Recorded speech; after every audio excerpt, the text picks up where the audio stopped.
안녕하십니까, 박사입니다. 9월 21일 블라디미르 푸틴 러시아 대통령이 30만의 병력을 증원한다는 부분 동원령을 발표하자 주요 대도시에서는 반전 시위가 벌어졌습니다.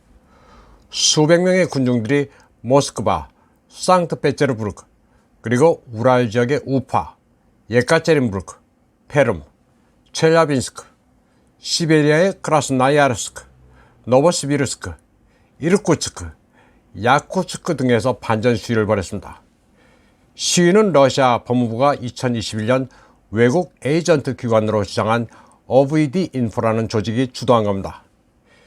시위에 참여하는 이들은 누구든지 구금되거나 벌금 또는 징역형에 처해질 수 있다고 경찰은 사전에 경고했었습니다. 모스크바에서는 도심의 참모본부 건물 주위, 그리고 상트페테르부르크에서는 성이삭 대성당 앞에서 시위가 벌어졌습니다. 러시아 국영 RT 방송도 반전 시위를 상세하게 보도했습니다. 보도 통제, 그런 것은 없습니다. 러시아 매체들은 이런 현상을 묵살하지는 않습니다. 있는 대로 보도하고 국민들의 이해를 구하는 식입니다. 프리덤 오브 스피치가 없다는 것은 서구의 선전일 뿐입니다. 모스크바와 상트페테르부르크에서는 수백 명이 곧바로 체포돼 구금됐습니다. OVD 인포 측은 구금자 수가 900명이 넘었다고 주장하지만 경찰은 숫자를 공개하지 않고 있습니다. 시위대들의 방식은 서구식입니다. 여성 시위자 가운데는 무서우면 저를 포옹해 주세요라는 팻말을 들고 체포되면서도 즐거워하는 이도 있었습니다. 허깅 캠페인 수법이 모스크바에도 등장합니다. 그게 포옹까지 할 일인지는 모르겠지만 러시아에서는 일반적으로 좀 뜬금없는 시위 방법입니다. OVD 인포는 경찰에 구금된 시위대원들에게 징집 영장이 발부됐다고 고발하듯이 밝혔습니다. 이는 사실이었습니다. 군대 가기 싫어? 그러면 오히려 군대 가서 정신 차려야겠다고 징집 영장을 건넨 겁니다. 이를 접한 일반 러시아인들 가운데는 그럴만도 하다는 반응을 보이는 경우도 적지 않았습니다. 모스크바를 비롯해 반전 시위가 발생했던 도시들의 분위기는 약간 어수선했지만 잦아드는 분위기입니다. 일부 해외로 도피하는 이들로 인해 항공편이 동나기도 했지만 마땅히 갈 곳도 많지는 않습니다. 라트비아, 리투아니아, 에스토니아 등 발틱 3국은 모스크바가 부분 동원령을 발동한 직후 병역을 도피한 러시아인들을 받아들여 망명을 허용하는 일은 없을 것이라고 밝혔습니다. 에드가르스 링케비치 라트비아 외교부장은 안보적인 이유 때문에 동원을 피하려는 러시아 시민들에게 인도적 비자나 다른 유형의 비자를 발급하지 않을 것이라고 말했습니다.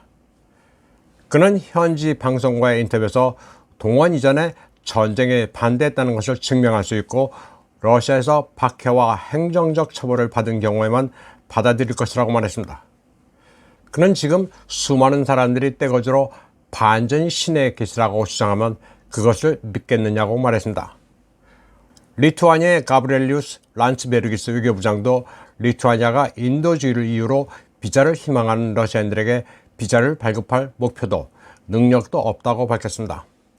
에스토니아의 카자 칼라스 총리도 러시아 남성은 외국에서 피난처를 찾으려 하지 말고 본국에서 계속 반전 운동을 하라고 촉구했습니다.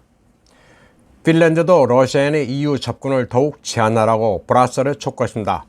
헬싱키는 러시아인의 입국을 거부하는 모든 EU 국가는 러시아인이 다른 EU 회원국을 통해 블록에 들어오는 것을 막는 수단을 가져야 한다고 주장했습니다. 한편 러시아 상원인 연방위원회는 외국인이 러시아 시민권을 취득하는 것을 간소화한다는 법안 초안을 승인했습니다. 하원인 국가두마가 승인한 법안을 바로 통과시킨 겁니다.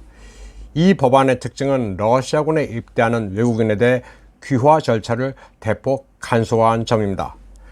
외국인이 러시아군에 입대해 1년만 복무하면 시민권을 주는 방안으로 기존의 5년에서 조건을 대폭 완화한 겁니다. 이 귀화 촉진 조정에 따른 국적 신청자는 러시아 거주 허가를 얻어 몇 년 동안 러시아에 살 필요가 없습니다.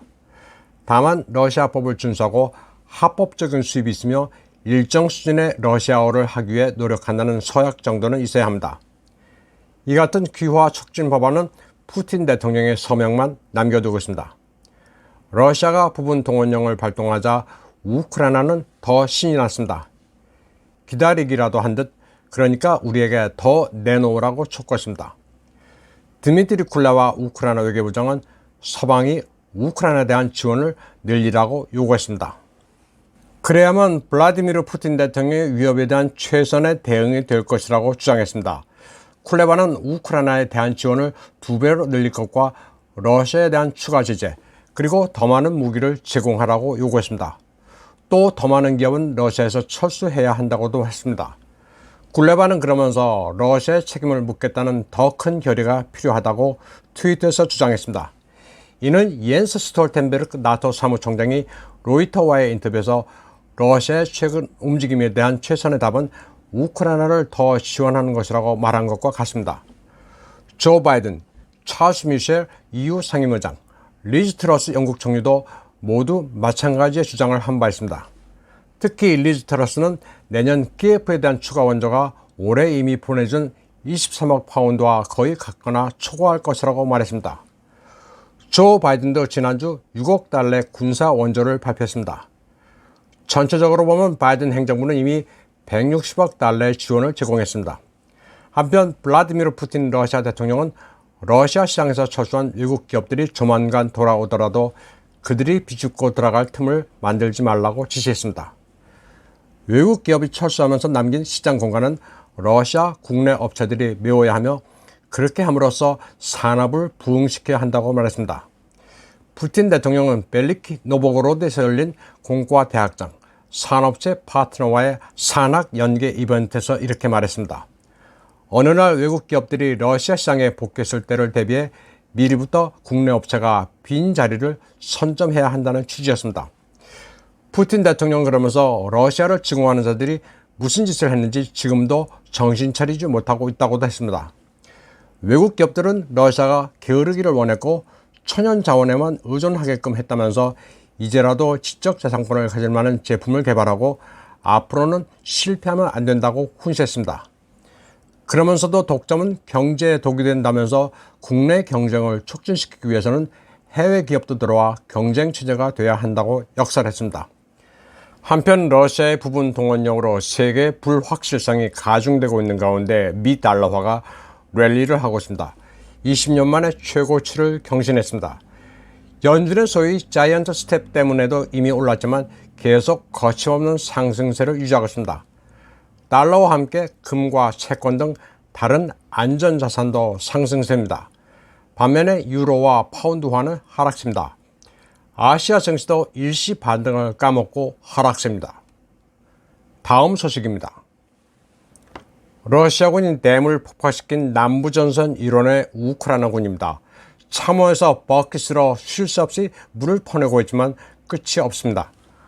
러시아군의 포격에 그나마 몸을 피할 곳은 참호뿐인데 현 전선을 계속 사수하라는 명령 때문에 후퇴할 수도 없습니다.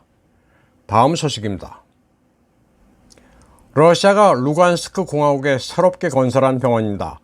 러시아는 곧 연방에 귀속될 돈바스와 루간스크 시민들을 위해 아낌없이 예산을 퍼붓고 있습니다.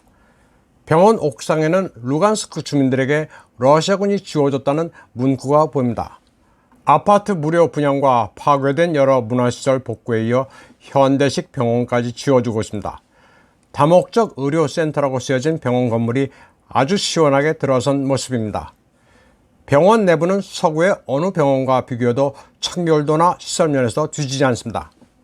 러시아가 민심을 잡기 위해 대충 생색만 낸 정도가 아니라 아주 정성스럽게 지었다는 것을 한눈에 알 수 있습니다. 그러니 우크라이나는 환장을 할 지경입니다. 러시아가 민간인을 학살한다는 선전이 터무니없다는 것을 사람들이 알아가고 있기 때문입니다. 러시아 국적을 받으면 반역자로 형사처벌을 하겠다고 협박하고 있지만 통할 리가 만무합니다.